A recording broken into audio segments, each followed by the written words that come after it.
Hello crafty friends, it's Donna here from Donna is Playing Paper, and I have a set of 2 cards for you which use a tone-on-tone effect and some lovely bright colours.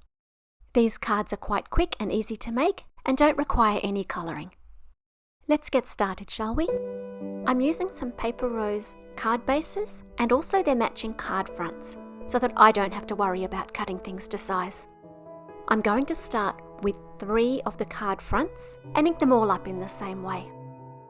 I'll use 2 as my background panels and then I'll squeeze all my front elements into the other one. I'm starting with Abandoned Coral Distress Oxide ink and I'm using my ink blending tool. This tool with its little foam ends gives much thicker coverage and therefore darker colours. I could use the same colours and a blending brush, but I would get a much paler effect unless I was happy to spend hours building up the colour. Next up is Seedless Preserves ink. Once that's done, I'm going to move on to Faded Jeans. I'm switching out my foam for each colour family. I'll keep these when I'm done and use them for all of my pinks, all of my purples and all of my darker blues. These are Distress Oxides and so they're a little bit opaque. That means that here where I thought the purple had come down a little bit too far, I can go straight back over that with the Abandoned Coral and cover it up. I've repeated that process twice more, layering up the inks until I have 3 fairly similar panels. Now let's get on to the stamping. This stamp is called Sketchy Florals Thanks. Stamping and die cutting an image that has a thin stem can be quite tricky because the stems on the stamp can move so easily. And if you stamp first and then try to die cut, you can end up with a stem that doesn't quite match. And there's nothing you can do about it with the die because those things don't move at all. Sometimes what I do to combat that is to die cut first and then stamp second onto my die cut pieces.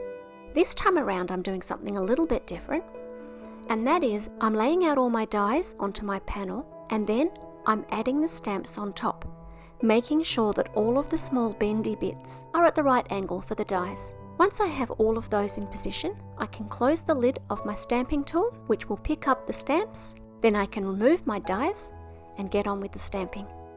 Just before I stamp and heat emboss, I'm going to do a little check. It's been a couple of hours since I did the ink blending, but just in case it's not dry, I'm going to put my anti-static powder over the sheet and then just sprinkle over a little bit of my embossing powder to be sure that none of it sticks. And it doesn't, so we're good to go. A quick recovery here, as I realised I forgot to start filming.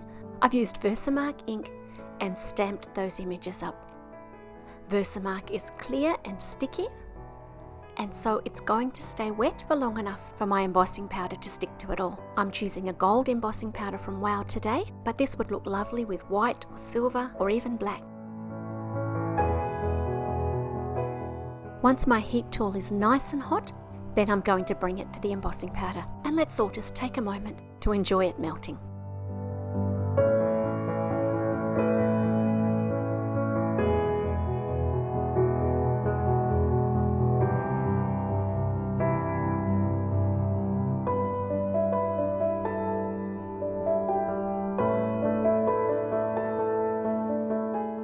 Next, I'm going to go back to the dies and cut out my images, and we can get on with constructing the cards. The best thing about the dies is that the only scissor work I needed to do on that little centerpiece was to just give it a good poke. I still had a little bit of paper left around the edges, and so I decided to cut a sentiment and also a couple of the little bees. To do that, I used the die to cut some bee shapes from all around the paper. And then I put one of the negative spaces from that bee shape into my MISTI, positioned the stamp in the hole, and stamped it until I was happy that I had the stamp directly in the middle of that space. This took a lot of fiddling and a lot of re-stamping, but once I was happy that I had it central, then I started to insert my little bees into the hole, and then I could stamp them all in a bit of a production line, knowing that every time I put that mask back in the corner, it would be in exactly the right place. I used my tweezers to dip the bees directly into my embossing powder and heat set them. To construct the cards, I glued the backgrounds down flat with glue and then popped up all of the other elements with a gajillion teeny tiny pieces of foam tape so that none of the little corners would sag. The sentiment on this first card is the thanks that I cut from the same paper and the same stamp set. And for the second card, I've grabbed a pack which is new to me, these embossed cut-apart sheets. There's a beautiful shiny clear embossing over the different sentiments, which is really hard to pick up on photos, but you can both feel it and see it in real life.